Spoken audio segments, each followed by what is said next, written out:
तारक मेहता का उल्टा चश्मा।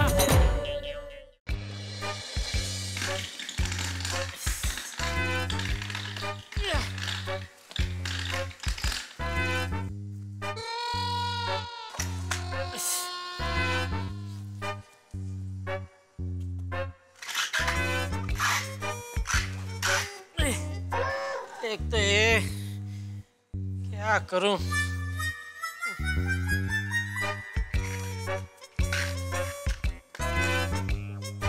हो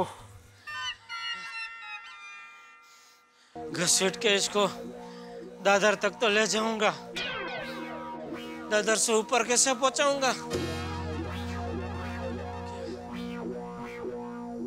अरे वाह! अरे भाई साहब, 2 मिनट बहन जी, थोड़ी मदद करेंगे भाई? ये आम की पेटी जरा इधर पहले माले पे पहुंचानी है, थोड़ा उठाने में मदद करेंगे प्लीज? सॉरी अंकल, वो क्या है ना, मेरे हाथ का फ्रैक्चर कल ही ठीक हुआ है और डॉक्टर ने मुझे मना किया है कोई भी वजनदार चीज उठाने के लिए। आप वो तो नहीं पूछ सकता मैं, सॉरी, थैंक यू, सॉरी। क्या क्या बहाने बनाते हैं लोग, फ्रैक्चर अभी ठीक हुआ, लड़के के साथ घूमने का डॉक्टर ने मना नहीं किया। चलो अभी पहुंचाना तो पड़ेगा ही घर तक।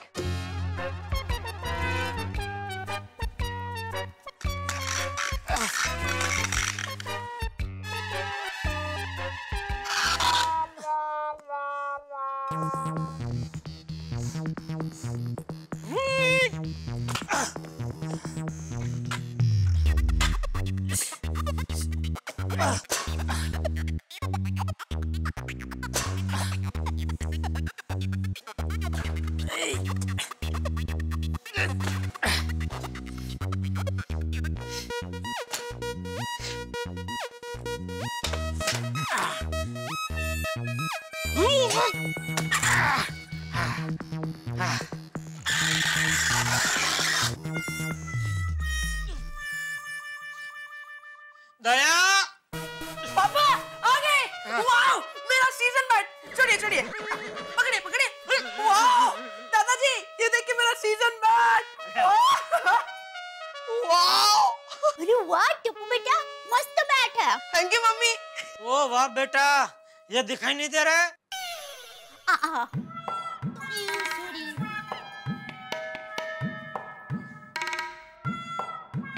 बेटा, कितने डजन आमला है?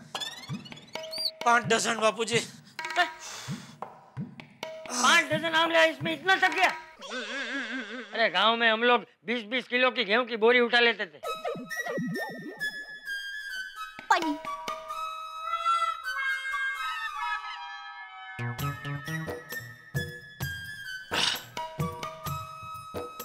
पापा मस्त बैट है, एकदम परफेक्ट वेट का है। यस। तुझे तो आज बैट देने की जरूरत ही नहीं थी। आज क्या तूफान किया तूने? सॉरी पापा। ऐसा बम्बा वाड़ा की तरह सीढ़ी चढ़ के बालकनी में से किसी के घर में को घुसता है और सीढ़ी पे से तुम में से कोई गिर गया होता तो?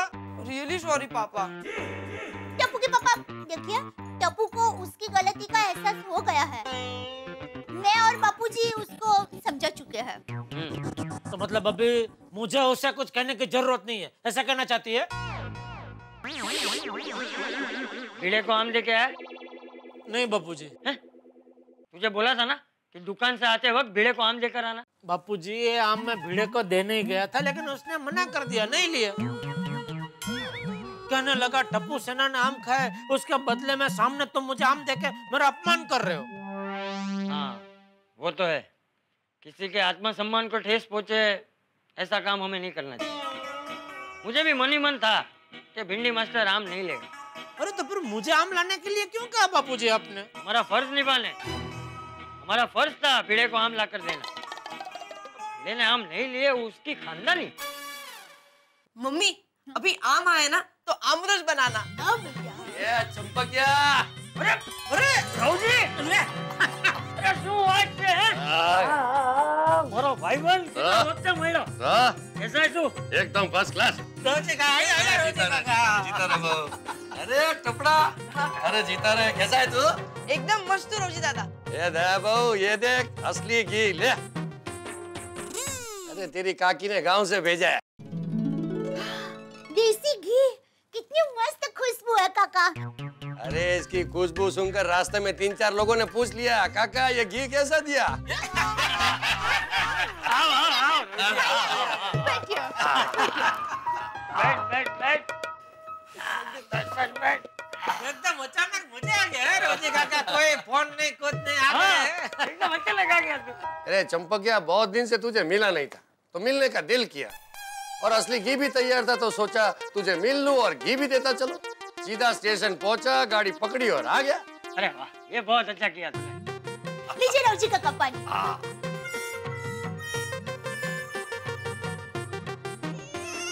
रोजीड़ा तुझे देख के बहुत खुशी हो रही है।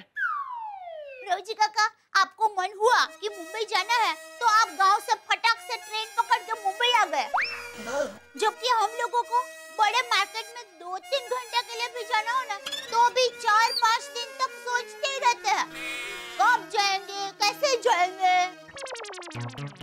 अरे दे रोजी काका सफर करके आए, जरा कड़क मसाला वाली चाय तो पी ले। अरे हाँ नहीं जेठिया चाय नहीं अभी खाने का टाइम है सीधा खाना ही खा लूंगा। हाँ काका गर्मा गर्म खाना तैयार ही है। रोजी एक काम कर तू पहले नहा ले सफर की थकान उतर जाएगी। हाँ हाँ रोजी दादा आइए आइए मेरे रूम में चलिए चल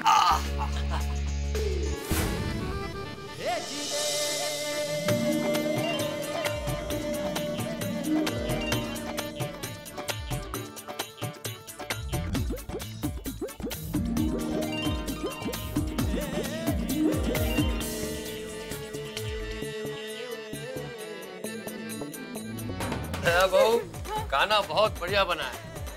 थैंक यू। अरे रौजी बहू तो अन्नपूर्णा है अन्नपूर्णा। पूरी ले बहू पूरी दे। अरे नहीं चंपकिया अब 2 दिन तक भूख नहीं लगी इतना खाना खिला दिया है तुम।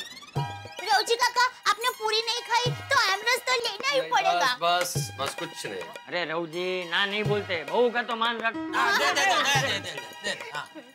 काका अभी और आ जाएगा। अभी और 4 बाटी खानी है। हाँ चल फटाफट।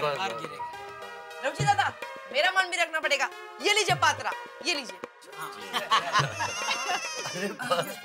ये रौजी ये गलत बात है। तूने बहू का मान रखा टप्पू का मान रखा मेरा मान नहीं रखेगा। अब तो तुझे पूरी लेनी ही पड़ेगी। पूरी दे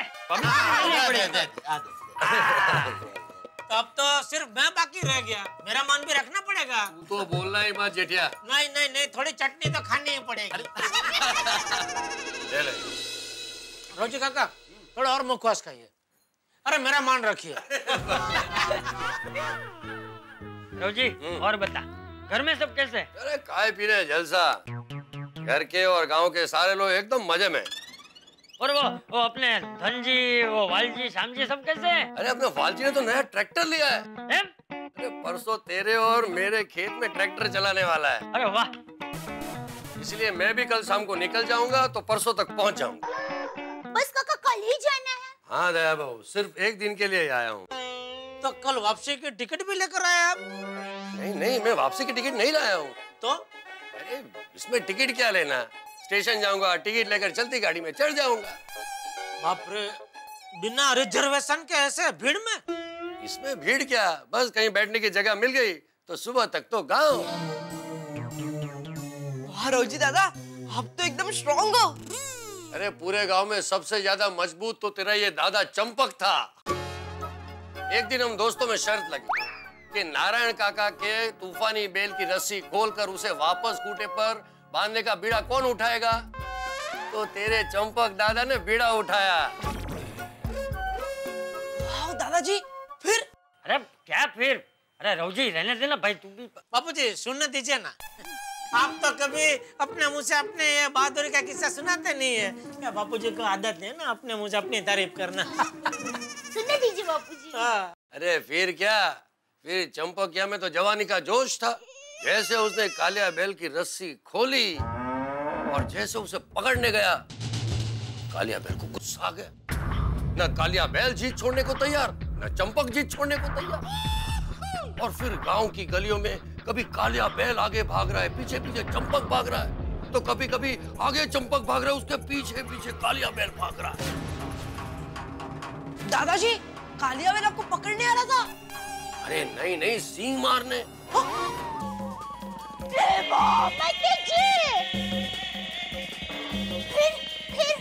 फिर क्या हुआ?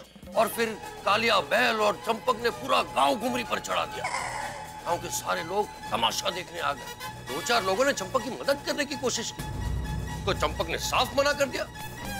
उसने कह दिया कि आज तो चंपक की इज्जत का सवाल है, मैं इस कालिया बैल को पकड़ कर ही रहूं। शाबाश दादाजी।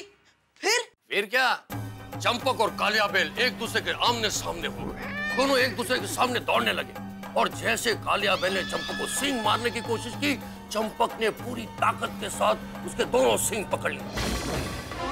कभी कालिया बैल चंपक को पीछे धकेल रहा था, तो कभी चंपक कालिया बैल को पीछे धकेल रहा था।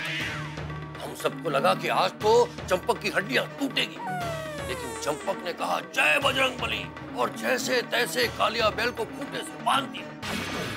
अरे वाह, दादाजी वाह। पर कालिया बैल ने चंपक के मुंह पर ऐसा सींग मारा था कि चंपक का टमाटर जैसा मुंह कद्दू जितना हो गया था। दादाजी पूछिए। इतने बड़े साहस में ऐसी छोटी मोटी चोट तो लगती है ना, उसमें क्या? बोलो। बापूजी इसको छोटी मोटी चोट बोल रहे हैं। अरे एक बार तो, अरे रघुजी रहने दे भाई, तुम भी। ओ लड्डू वाला, अरे रहने दे। नहीं बापूजी, अरे सुनने दीजिए ना, आप मेरे किस्से तो टप्पू को, दया को, सबको सुनाते रहते हैं। आज आपके किस्से सुनने का मौका मिला है, सुनने दीजिए ना प्लीज। हाँ दादाजी, सुनाइए ना। गांव में वालजी की शादी के लड्डू बन रहे थे, तो सब में चर्चा चर्ची हो गई सबसे ज्यादा लड्डू कौन खाएगा। तो ये चंपक ने तो जीत पकड़ ली कि सबसे ज्यादा लड्डू मैं खाऊंगा। आपने बापूजी ज्यादा लड्डू खाने की रेस लगाई? बापूजी आपका खुराक तो पहले से ही कम है, फिर आप ऐसी रेस में उतरे क्यों? शायद अपने किसी मित्र को जीतने के लिए। अच्छा, ये हो सकता है। तो फिर आप हार गए बापूजी? अरे जेठा, शुद्ध घी से लटपट लड्डू की हरीफाई में सबसे ज्यादा लड्डू तेरा ये सुकलकड़ी पिताजी खा गया था। अरे वाह वाह वाह वाह, शाबाश दादाजी। वाह बापूजी वाह। और पता है क्या हुआ? अरे भाई रघुजी, तू मुझसे मिलने आया है कि मेरे किस्से सुनाने आया है? वैसे रघुजी काका, बापूजी एक बात बोलनी पड़ेगी, ये गांव की पुरानी बातें सुन के मजा आ गया। भाई पुरानी बातों की बात ही कुछ और है। अब सच कहूँ तो जीवन तो सिर्फ गांव का। हाँ वो तो है। सुबह सुबह सारे किसान बैलगाड़ी लेकर है ना खेत में जाते हैं। गांव की सारी औरतें सर पे खड़े रखकर कुएं पे पानी भरने जाती हैं। और तुझे पता है बहू, यहाँ जैसे वो औरतों की किट्टी पार्टी होती है ना, वैसे गांव के सारे बुजुर्ग मिलकर शाम को गांव के चौक पे बैठते। मंदिर की आरती में पूरा गांव आता। वो मिट्टी की खुशबू, वो सांसों में उतरती शीतल हवा, वो गांव के एक दूसरे के सुख दुख बांटते फूले लोग। कोई भी त्योहार हो, गांव के सभी लोग हर त्योहार उत्साह और उमंग से मनाते। वाओ, कितनी ग्रेट लाइफ थी। हाँ बेटा, लेकिन ऐसी अद्भुत जिंदगी अब बस यादों में रह गई है। ऐसी बात नहीं है चंपा। शहर वालों के लिए जिंदगी सिर्फ यादों में रह गई है, क्योंकि शहर में इंसान मशीन बन गया है। लेकिन गांव में आज भी लोग ऐसे ही जीते। भाई तू तो मुंबई आ गया, लेकिन तेरे सिवा हम सारे दोस्त जहां हम खेलते थे ना पीपल के पेड़ के नीचे, वहां रोज मिलते हैं। अच्छा। और आज भी जब मैं खेत में होता हूँ ना, तो ये जेठिया की काकी रोज मुझे खाना देने खेत में आती है। खाने का असली सुख तो खेत में पेड़ के नीचे मिट्टी पे बैठ के खाने का है। अरे आज भी गांव में उगते सूरज को देखने का मजा जो पहले आता था ना, आज भी उतना ही आता है।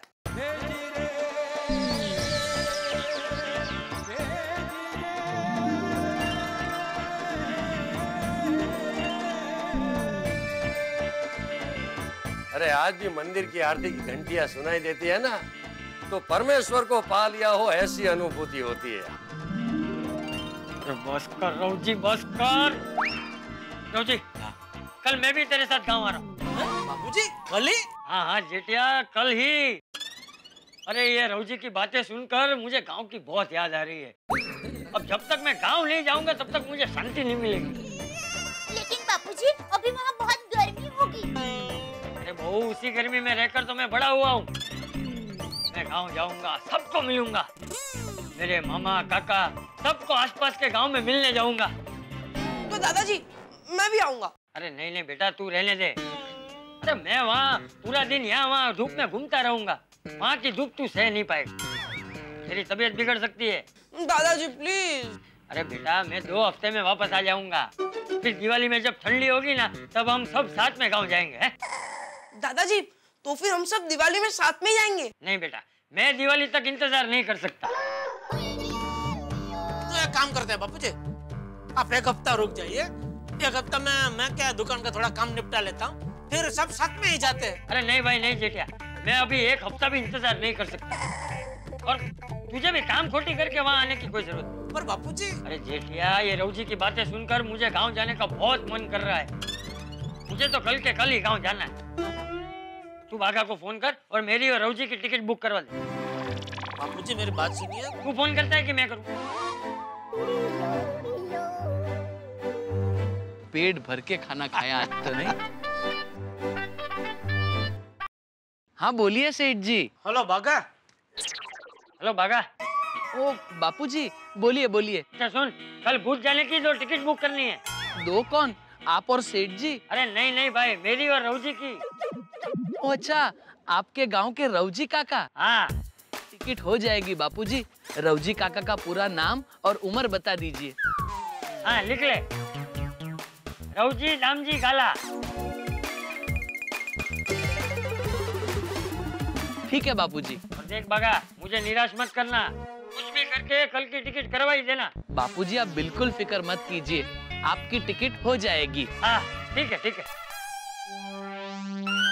रौजी ले, कल की टिकट हो जाएगी। अब मैं भी कल तेरे साथ गाँव आ रहा हूँ, मुझे आएगा। वाह चंपा गया, वाह क्या बात है, मजा आ जाएगा। अब मैं चलूं? अरे क्या चलूं, कहाँ चलूं? हमें कल गाँव जाना है। हाँ, मैंने सोचा था कि एक खाना तेरे घर खाऊंगा और रात को मेरे साले भगवान जी के घर पे जाके रहूंगा। अरे भाई वहां नहीं गया तो जेठिया की काकी मुझे चैन से जीने नहीं देगी। हाँ रौजी काका, ये सब सालों की वजह से ही हम सबका घर संसार वातानुकूलित होता है। मेरा मतलब है वातानुकूलित रहता है। चल मैं निकलता हूँ चंपक। हाँ। रौजी दादा मैं आपके बैग लेकर आता हूँ। और रौजी सुन, कल वक्त पे आ जाना और कल दोपहर का खाना तुझे यही खाना पड़ेगा। भाई आओ जाओ। कल जल्दी आना काका। बापूजी भी खोटी जिद कर रहे हैं गाँव जाने की। अरे उसमें खोटी जिद क्या? बापूजी को मन हो रहा है गाँव जाने का तो जा रहे हैं। अरे वो बराबर है, लेकिन गांव में अभी गर्मी कितनी होगी। ऊपर से बापूजी यहाँ नहीं होंगे तो मुझे बार बार दुकान छोड़ के घर आना पड़ेगा। क्यों बोला? बापूजी यहाँ नहीं होंगे तो टप्पू की मस्ती बढ़ जाएगी। टप्पू की मस्ती बढ़ जाएगी तो भिड़े के मेरे ऊपर के फोन बढ़ जाएंगे, तो बार बार दुकान छोड़ के घर आना ही पड़ेगा ना। अरे बात की चिंता अभी मत करो टप्पू के पापा। बापूजी कल गांव जा रहे हैं तो खुशी खुशी उनको जाने दो, और आप भी खुशी खुशी सो जाओ।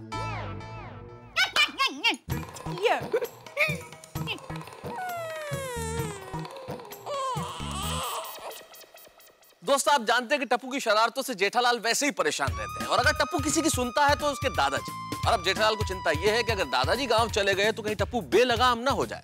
भाई जिंदगी में दादा और पोते का रिश्ता ही ऐसा होता है, जब घर में दादाजी होते हैं तो घर बिल्कुल स्वर्ग की तरह होता है। पोते जो है दादाजी के साथ मस्ती करते हैं, शरारतें करते हैं, प्यार भी उन्हीं से करते हैं। तो जेठालाल की चिंता बिल्कुल वाजिब है, यानी कि हमारे गोकुल धाम के कृष्ण और दया भाभी के लाडले टप्पू की शरारतों को आखिर कौन रोकेगा। लेकिन आप अच्छी तरह से जानते हैं यहाँ जेठालाल जितनी ज्यादा चिंता में होंगे आपके घरों में हंसी उतनी ही ज्यादा होगी। देखते रहिए मेरे साथ तारक मेहता का उल्टा चश्मा, और हाँ अपने दादाजी को प्यार जरूर करिए।